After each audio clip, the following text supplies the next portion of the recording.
justice Moustapha Diop en live loole nag la ñuy waxtaanee ci live bi nga xamante ne moom la ñuy dooree. ak visite Ousmane Sonko foofee sa Burkina alors est-ce que c'était opportun Moustapha d'abord. Alors tout de suite man je te dis que c'était une visite opportune. maanaam visite la boo xam ne jàpp naa ne jaroon na ko. dem defi ko fa. leneen li mooy Ousmane Sonko ci boppam. soo dégloo entretien bi mu def ak la RTBF expliqué na li nga xam ne mooy péripétie wu visite maanaam lan moo tax mu dem fa. mu wax moom ci boppam Ousmane Sonko ne moom moo sàkk woon ci naataangoom bu Burkina Faso muy premier ministre Burkina. ne ko dafa bëgg ñaari réew yi seeni gouvernement ñu toog ñu waxtaan. ma jàpp ne bu Ousmane Sonko sàkkoo ci premier ministre Burkina que moom ak gouvernement am ñu toog ñu waxtaan c'est parce que Ousmane Sonko ci boppam am na ay objectifs yu leer yu ko tax a jóg. ça c'est la première chose. beneen bi mu expliquer également moom Ousmane Sonko que ni bi nga xamee ne jub nañ inauguration wu mausolée bu Thomas Sankara ci la que premier ministre bu Burkina Faso. ne ko daf koy invité mu ñëw ci événement boobule muy inauguration cérémonie wu mausolée wu Thomas Sankara Ousmane Sonko ku koy lire li muy bind ak li muy wax depuis des années maintenant di nga gis ne bokk na ci ñu muy cité souvent en référence Thomas Sankara. donc bu ñu ko invité ci lu mel noonu jàpp naa dina ci sawar a dem. mais li nga xam ne le premier ministre kilé jàpp naa ne amal na ko solo lool pour moom mooy dafa wax ne ñaari visite bi mu sàkk woon ak liñ ko invité dafa nekk occasion boo xam dañ ko boole pour waxtaanee diggante ñaari réew yi loo tax ma jàpp ne invitation bi jaroon na ko. beneen bi mooy man dama mës a dégg ci Abdou Latif Coulibaly man boobu defe naa maa ngay jàng. parce que sama prof la woon mu wax ne Sénégal suñu falee njiit réew bu bees li ko war a njëkk a yitteel nekkul di dem di lijjanti digganteem ak France digganteem ak États-Unis digganteem ak keneen mais dafa war a li ko war a njëkk a yitteel daf ci war a bokk lijjanti digganteem ak les pays de l'Afrique de l'Ouest surtout ñi nga xam ne ñoom ñoo ko wër. monsieur voisin immédiat muy voisin immédiat merci. Guinée-Bissau Guinée-Conakry Gambie Mali. ma seetlu ne président Bassirou Diomaye Faye bi ñu ko falee ba bokkoon na ci ses préoccupations premières mooy dem fu mel ni Mauritanie. dem fu mel ni Guinée dem fu mel ne Gambie dem feneen ak feneen ak feneen. ma gis également que ni son premier ministre bi mu faloo ba léegi gisuma mu def fi ay tukki yoo xam ne bon dañ naan comme ni ñu ko daan waxee il a été reçu à la Maison Blanche il a été reçu à l'Élysée affaire def nga di tapage yooyu ñoom ci liñ gën a nekk mooy liñ mën a tuddee li nga wax sànq les voisins immédiats maanaam sa ay dëkkandoo ma jàpp ne lu am solo la d'autant plus que dëkkandoo yi nga xam ne moom la Sénégal am dëkkandoo la yoo xam ne xëy na boo ci wàññee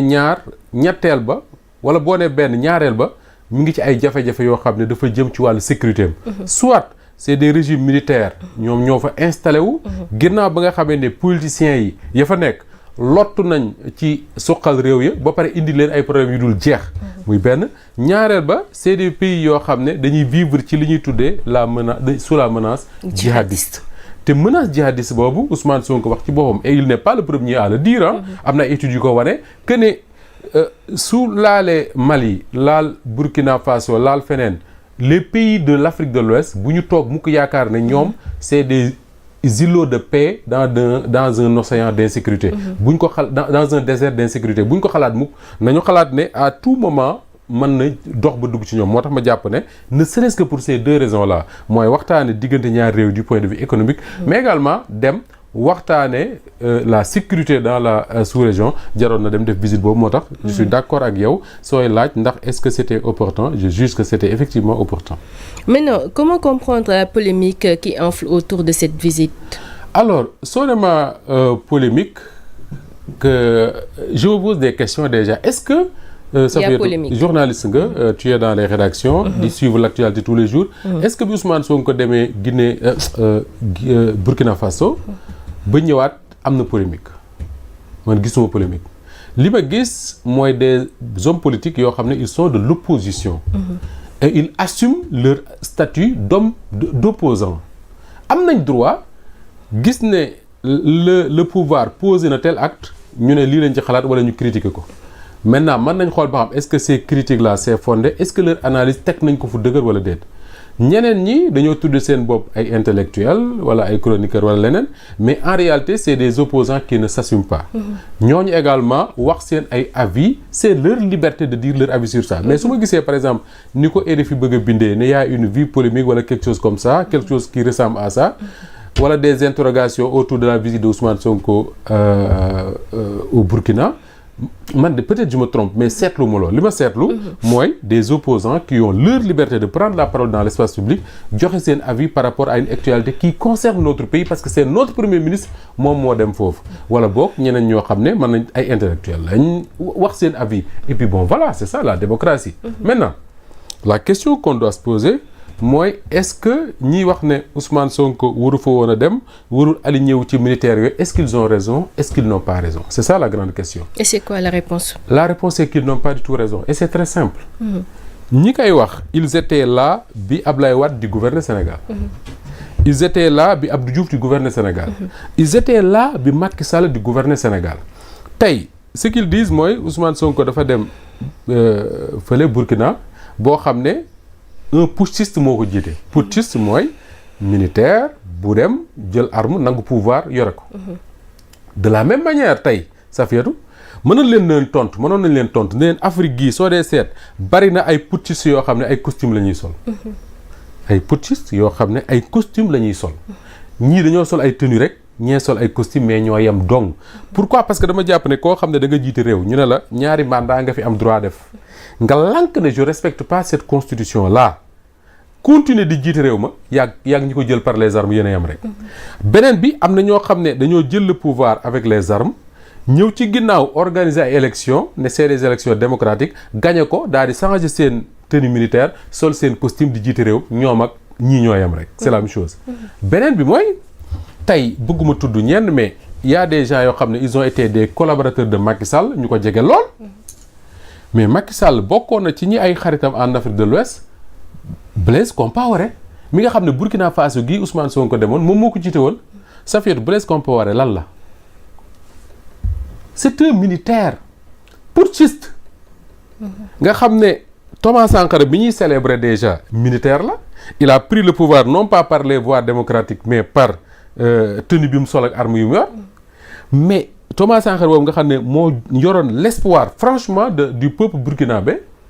mais Thomas Sankara moom ki ko fa jëlee nu mu tudd. Blaise Compaoré. Blaise militaire la. militaire jël le pouvoir avec les armes. moom ak groupam ñu rey Thomas Sankara et ses compagnons jiite Burkina Faso. Blaise Compaoré moo fi dem ba ñoom Macky Sall ak ñin àndal ñëpp mais def ko pratiquement un médiateur en Afrique. bari na fa ay conflits yu am en Afrique Blaise Compaoré moo sol dàllam dem lijjanti ji ko te pourtant c'est un militaire amul benn différence ak Ibrahim Traoré mii nag bu ko Ibrahim Traoré gis gënul d'ailleurs parce que contexte yi ñu jëlee pouvoir bokkul. Ibrahim Traoré c'est quelqu'un boo xam ne moom ak ay compagnons ils ont constaté que ni seen réew mi ngi suux ils sont allés prendre le pouvoir ils ont raison ou ils n'ont pas raison c'est un autre pouvoir c'est un autre problème mais Blaise Compaoré dafa fekk koo xam ne wax nañ ne c'est son ami yor le pouvoir au Burkina Faso ñëpp jàpp ne kii fa mu leen jëme baax na mais ñu faat ko muy Thomas Sankara pourquoi parce que y avait la France derrière d'après li ñu bari wax voilà donc tey soo bëggee ne lu tax Ousmane Sonko dem fa de la même manière tu dois te dire mais lan moo taxoon ñu doon dem di seeti en son temps comment il s'appelle Mohamed y a un problème en son temps ñu doon seeti Blaise Compaoré ak keneen ak keneen donc cet argument là ça ne tient pas beneen bi mooy tey Safiatou Sénégal réew la boo xam ne démocratiquement la changé président def ko 2000 def ko 2012 def ko 2024 ba pare am ay réew yoo xam ne démocratie bi nga xam ne moo samp ci Sénégal sampuwul ci réew yooyu la tey un premier ministre qui s'appelle Ousmane Sonko mu xam ne fii ñu nekk waxuma di sori mais fii ñu nekk diggante Mali Burkina ak Niger bari na ay échanges yoo xam ne moo fay am Safiatou je crois que les gens ne font pas souvent attention à ça. tabaski rek ngay dégg ñu naan xar yu jóge Mali xar yu jóge Mauritanie affaire mais dafa bëri ay échanges yoo xam ne moom mooy dox ci diggante réew yooyu la. am na ay camions defe naa Abdoulaye Ba mi ngi ko doon fàttali démb qui quitte Dakar dem ba Burkina Faso. tey un premier ministre du Sénégal nga ne am nga ce qu'on appelle le port autonome de Dakar. Port boobu nekk en concurrence avec d'autres ports bu Abidjan bu Conakry ak yeneen yoo xam ne avantage bi Sénégal am si port yooyu xëy na mooy ñun on a la stabilité la sécurité dans notre pays et tout mais ñun ñoo gën a jege xëy na réew yooyu en tout cas yoon bi moo gën a gaaw plutôt que jóge Conakry wër xaw ma feneen ak feneen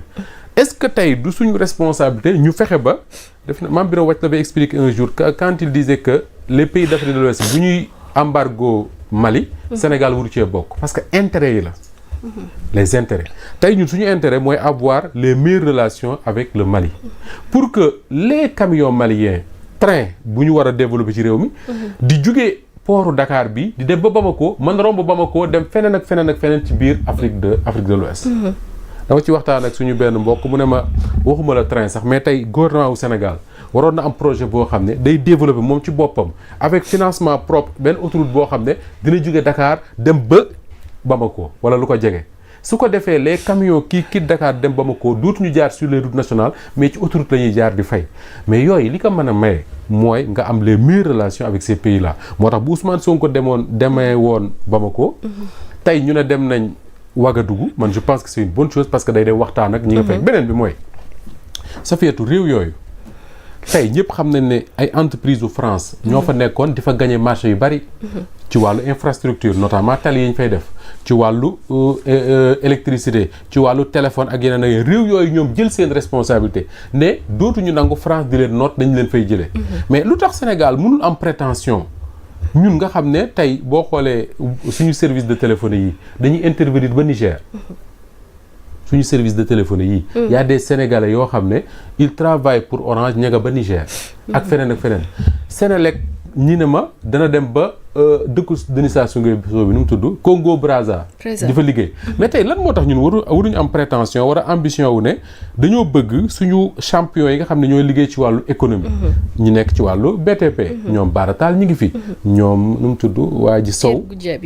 ñoom Goudiaby Atepa ak ñeneen est-ce que tey waruñu ne ñooñu war nañu mën a fexe lu ñu mën pour ñu gagner ay marchés dans certaines capitales africaines bien sûr mais loolu lan moo leen ko mën a may mooy nga am un agent marketing boo xam ne man jàpp naa ne c'est le meilleur des agents marketing en tout cas fi àdduna bi toll léegi nii muy kan le premier ministre Ousmane Sonko voilà quelqu'un boo xam ne fu mu dem en Afrique on l'écoute parce que jaar-jaaram moo ko may c'est pas quelqu'un boo xam ne dañ naan la il a pris le pouvoir par li par là c'est quelqu'un qui s'est levé un bon jour avec ses camarades ses amis et tout créer un parti xeex ba dem au pouvoir ba pare def lu mësul am en Afrique mooy ñu téye pour nga war a bokk ci une élection ñu téyel ne doo ci bokk nga tànn sa suq nañ ko waxee noonu quelqu'un de ton parti ne ko demal nekk candidat kooku nekk candidat nekk président de la République ba pare jël la def sa son premier ministre mais quelqu'un comme ça su mënul jariñ les entrepreneurs sénégalais là pour mën leen a jaay ci yenn réew yi ñu mën a dem gañe fa ay marché di fa liggéeyloo ay doomu Sénégal di fa gañe xaalis di ko indiwaat ci réew mi contrairement ak ñeneen ñiy ñëw ci réew mi di fi gañe xaalis di ko yóbbu mais ça veut dire que ni Ousmane Sonko kon xamul li mu doon et man je considère que ni xam na li mu doon moo tax muy def ce travail là boo demee par exemple Burkina ñu ne la on te donne un exemple de Arona Dia le milliardaire ñu ne la il a fait fortune au Burkina c'est quelqu'un de très très respecté au Burkina mais pourquoi duñu ne Arona Dia c'est une réussite mais danañ fexe ba ñeneen nekk fa tey tu prends l'exemple de Sedima ak Babacar Ngom ils interviennent jusqu'à Bamako mais lan moo tax tey mënuñu am rêve ñooñu ñu permettre leen état bi jàppale leen pousse leen pour que ñu mën a installé wu Burkina installé wu feneen man moo ma gënal ñu naan la y a des Français ak des Russes ak des nangam ak nangam ñëw nañ ils ont raflé tous les marchés yi ne ci réew yooyu dem nañ seen yoon